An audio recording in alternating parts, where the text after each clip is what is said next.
নমস্কার বন্ধুরা, পৃথা খুন্তির পাকশালায় সব্বাইকে স্বাগত। আশা করি সবাই ভালো আছেন।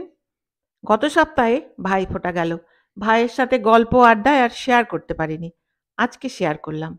প্রথম পাতে দিয়েছিলাম কাতলা মাছ ভাজা আর ঝুরি আলু ভাজা। আর হ্যাঁ, ১ চামচ ঘিও দিয়েছিলাম।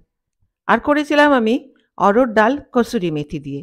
ফুলকপির তরকারি, সর্ষে ইলিশ। সর্ষে ইলিশ আমার ভাইয়ের ভীষণ প্রিয়। আর ওরই পছন্দের আরেকটি মাছ হলো পাবদা মাছ। সেজন্য করেছিলাম পাবদা মাছের ঝাল।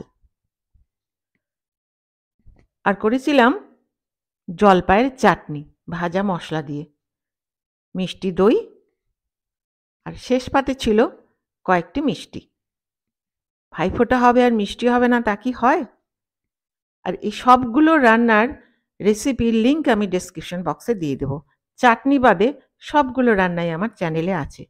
তাহলে আমার এই ভিডিওটি যদি ভালো লেগে থাকে তাহলে প্লিজ সাবস্ক্রাইব করবেন, give a thumbs up, share আর হ্যাঁ, পাশে থাকা বেল আইকনটি প্রেস করতে ভুলবেন না, যাতে আমার ভিডিও নোটিফিকেশনগুলো সবার আগে আপনার কাছে পৌঁছে যায়। আপনারা বাড়িতে করুন, খান আর আমাকে কমেন্ট করে জানান কেমন লাগলো। তাহলে দেখা হচ্ছে আরেকটি নতুন রেসিপি নিয়ে। আর আমার এই ভিডিওটি শেষ পর্যন্ত দেখবার জন্য ধন্যবাদ। ভালো থাকবেন, সুস্থ থাকবেন।